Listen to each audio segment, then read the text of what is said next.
Hello, welcome back to my channel. അപ്പൊ ഇന്നത്തെ ദിവസത്തെ പ്രത്യേകത പറഞ്ഞാൽ ഇന്ന് മെയ് 22. എല്ലാവർക്കും ഇന്നത്തെ ദിവസത്തെ പ്രത്യേകത അറിയുമെന്ന് വിചാരിക്കുന്നു. എല്ലാവർക്കും അറിഞ്ഞില്ലെങ്കിൽ ഈ +2 സ്റ്റുഡൻസിന് മറക്കാൻ പറ്റാത്ത ഒരു ദിവസമായിരിക്കും ഉണ്ടാകുന്നത്. എന്താണെന്ന് റിസൾട്ട് അല്ലേ. അപ്പൊ സമയം ഏകദേശം 3 മണി ആയിട്ടുണ്ട് കേട്ടോ. ഞാൻ റിസൾട്ട് നോക്കിയിട്ടില്ല, അതിന് മുമ്പ് വീഡിയോ ചെയ്യാമെന്ന് വിചാരിച്ചു. അപ്പോൾ റിസൾട്ട് നോക്കാം. എന്തായാലും 3 മണി പറയുമ്പോൾ ഏകദേശം ഒരു 3:30 ആകും റിസൾട്ട് വരാം. 3 മണി വരെ നോക്കിയാൽ നമുക്ക് സൈറ്റിലൊന്നും ഓപ്പണായി കിട്ടില്ല. അപ്പൊ അത് ഞാൻ വിചാരിച്ചു വീഡിയോ ചെയ്തിട്ട് നമുക്ക് റിസൾട്ട് നോക്കാന്ന്. അപ്പോൾ എന്തായാലും ഭയങ്കര എക്സൈറ്റ്മെന്റ് ആണ്. എന്തായാലും പാസ്സാവും. എനിക്ക് +1 മാർക്ക് വന്നിട്ട് കുഴപ്പമില്ലാത്ത മാർക്കായിരുന്നു. എല്ലാത്തിനും ഡബിൾ പാസ് ഉണ്ട്. അപ്പൊ പൊട്ടുന്നുള്ള ഒരു പേടിയില്ല. +1 എക്സാം എഴുതിയ പോലെ എല്ലാം ഞാൻ +2 എഴുതിയിരിക്കണം. കഴിക്കാർക്ക് നമുക്ക് റിസൾട്ട് നോക്കാം. എന്തൊക്കെയാണ്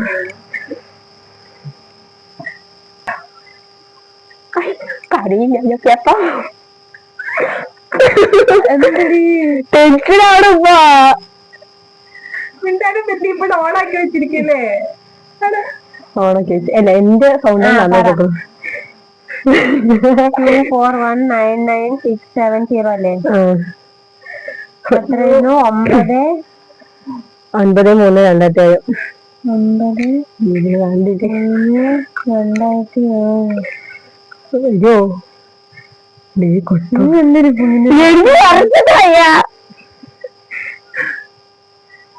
അയ്യോ,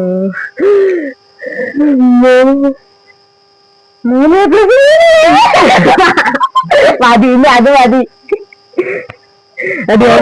ഇങ്ങനെയാണ് ഫുള്ളായിട്ട് ഡൗൺലോഡ് ചെയ്യാൻ പറ്റില്ല. അപ്പൊ എന്റെ എല്ലാത്തിനും ഇതന്നെ വരുന്നേ. 3+3 ചെയ്യും. പക്ഷെ എനിക്ക് വേറെ ഇല്ല, നിനക്ക് വേറെ ഇല്ലാണ്.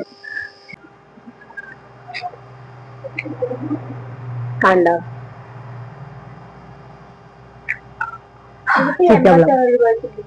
അത്രേ. ഹായ് ഗൈസ്, അപ്പൊ റിസൾട്ട് വന്നിട്ടുണ്ട്. എനിക്ക് 3A+, 3A ആണ് കേട്ടോ കിട്ടിയിരിക്കുന്നത്. മാർക്ക് കാര്യങ്ങൾ ഞാൻ പറഞ്ഞുതരാം കേട്ടോ. ബുക്കിലാണ് കേട്ടോ എഴുതിയിട്ട് വന്നിരിക്കുന്നത്. സംഭവം ഒരു ഫോണേ ഉള്ളൂ. ഞാൻ റിസൾട്ട് നോക്കിയത് വേറെ അവിടെ നിന്നായിരുന്നു. അപ്പൊ ഫോൺ 2 ഉണ്ടായിരുന്നു. പക്ഷെ ഞാൻ വീഡിയോ എടുക്കാൻ വേണ്ടിയിട്ട് ഇങ്ങോട്ടേക്ക് വന്നതാണ് കേട്ടോ. ഫസ്റ്റ് ഇംഗ്ലീഷാണ്. ഇംഗ്ലീഷിൽ എനിക്ക് വന്നിട്ട് ഫസ്റ്റ് ഇയറിൽ 80 ആയിരുന്നു 100-ല്. ലാംഗ്വേജിനൊക്കെ 100 ആണല്ലോ മാർക്ക്. അപ്പോൾ ഇംഗ്ലീഷിൽ വന്നിട്ട് 80 മാർക്കായിരുന്നു. ഞാൻ അത് ഇംപ്രൂവ് ചെയ്തിട്ട് 80 ആയിരുന്നു കേട്ടോ എനിക്ക് കിട്ടിയിരിക്കുന്നത്. പിന്നെ വന്നിട്ട് സെക്കൻഡ് ഇയർ വന്നിട്ട് 57 മാർക്കേ കിട്ടിയിട്ടുള്ളൂ എന്നാണ് സത്യം. അപ്പൊ അത് സി മാർക്ക് ചേർക്കുമ്പോൾ 77 ആകും. അപ്പോൾ 77ന്റെ കൂടെ ഗ്രേസ് മാർക്ക് 5 ചേർത്തിട്ടുണ്ട്. ഗ്രേസ് മാർക്ക് 5 ചേർത്തിട്ട് 82 ആയി. അപ്പൊ ഫസ്റ്റ് ഇയർ 80-ഉം സെക്കൻഡ് ഇയർ 82 ഉണ്ട് ഇംഗ്ലീഷിൽ. അതിൽ എനിക്ക് A ആണ്. ടോട്ടൽ മാർക്ക് വന്നിട്ട് 162 മാർക്കാണ് കേട്ടോ. പിന്നെ സാൻസ്ക്രിറ്റിൽ അത് ലാംഗ്വേജ് എനിക്ക് ഭയങ്കര ഈസി ആയിരുന്നു. അപ്പൊ 100-ൽ 100 കേട്ടോ. അപ്പൊ 200 മാർക്ക് കിട്ടി. അത് A+ ആയി. A+ വന്നിട്ട് സാൻസ്ക്രിറ്റിലും ബയോളജിയിലും മാത്സിലാണ് A+. ഫിസിക്സിലും കെമിസ്ട്രിയൊക്കെ ഭയങ്കര കമ്മിയാണ്. പക്ഷെ ഗ്രേസ് മാർക്ക് ഉള്ളതുകൊണ്ട് അങ്ങനെ തപ്പിച്ച് പോയിന്ന് മാത്രം. പിന്നെ വന്നിട്ട് സബ്ജക്റ്റുകളാണ് കേട്ടോ ഇനിയുള്ളത്. സബ്ജക്റ്റുകളിൽ വന്നിട്ട് ഫിസിക്സ്, കെമിസ്ട്രി, ബയോളജി, മാത്സും ഉണ്ട്. അതിൽ ഫിസിക്സിൽ വന്നിട്ട് ഫസ്റ്റ് ഇയർ എനിക്ക് 74 ഉണ്ടായിരുന്നു. പിന്നെ 74ന്റെ കൂടെ നമുക്ക് പ്രാക്ടിക്കലിന് 40 കിട്ടിയിട്ടുണ്ട്. അപ്പൊ 40 ഉണ്ടായിരുന്നു. പക്ഷെ സെക്കൻഡ് ഇയറിൽ വന്നിട്ട് ഭയങ്കര കമ്മിയായിരുന്നു കേട്ടോ.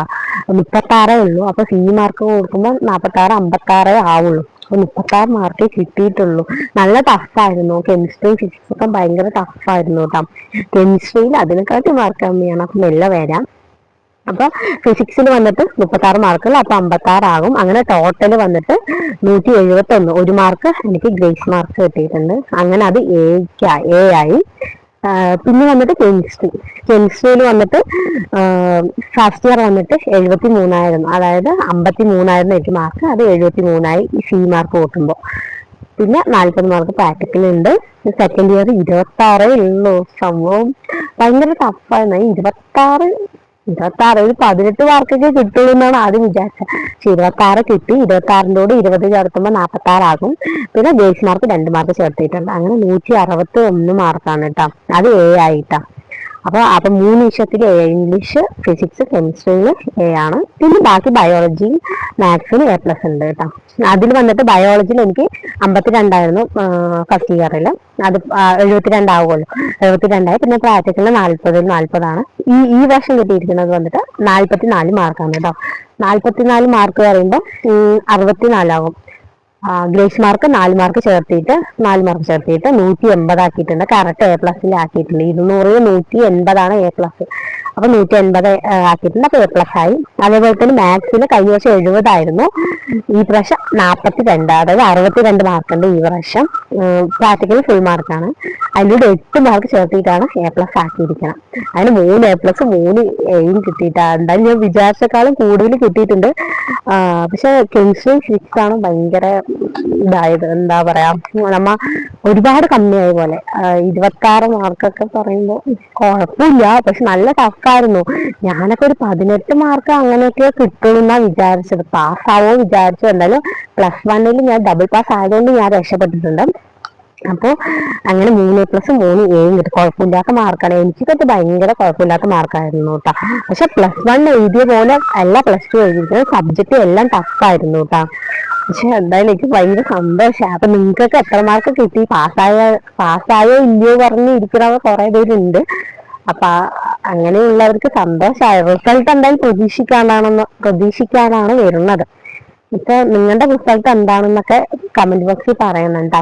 അപ്പൊ എന്റെ റിയാക്ഷൻ വീഡിയോ ഒക്കെ ഞാൻ എടുത്തിട്ടുണ്ട്. കാരണം റിസൾട്ട് വരുന്നവരെ എനിക്ക് ടെൻഷൻ ഇല്ലായിരുന്നു. പക്ഷെ എന്റെ കൂടെ ഇരിക്കുന്ന അവൾക്ക് റിസൾട്ട് വന്നു എന്ന് പറഞ്ഞാൽ എനിക്ക് കൈകളൊക്കെ വരച്ചിട്ട് ഇരിക്കാൻ പറ്റാത്ത ഒരവസ്ഥയാണ്. എന്തായാലും 3 A+, 3 A പറയുമ്പോൾ വലിയ കാര്യമൊക്കെ തന്നെയാണ്. എനിക്ക് വലിയ കാര്യമാണ്. ഞാൻ വിചാരിച്ചത് വന്നിട്ട് എനിക്ക് Aയും A+ ഓക്കെയാണ്. B+ കിട്ടാൻ പാടില്ല, അങ്ങനെയാണ് ഞാൻ പറഞ്ഞത്. അതേപോലെ തന്നെ നടന്നു. B+ ഒന്നും ഇല്ല ദൈവഭാഗ്യത്തിന്. അപ്പൊ അതൊക്കെ ഇല്ല. അങ്ങനെ ഗ്രേസ് മാർക്കും ഉള്ളത് കൊണ്ട് ഞാൻ എങ്ങനെയും രക്ഷപ്പെട്ടു പോയിട്ടുണ്ട് കേട്ടോ. അപ്പൊ നിങ്ങളുടെ മാർക്ക് എന്തായാലും പറയണം. അപ്പൊ ഇന്നത്തെ വീഡിയോ ഇത്രയേ ഉള്ളൂ. Bye bye. അടുത്ത വീഡിയോയിൽ കാണാം. പിന്നെ പുതിയതായി ചാനൽ ആരെങ്കിലും കാണാൻ ഞാൻ സബ്സ്ക്രൈബ് ചെയ്ത് സപ്പോർട്ട് ചെയ്യാൻ മറക്കല്ലേ കേട്ടോ.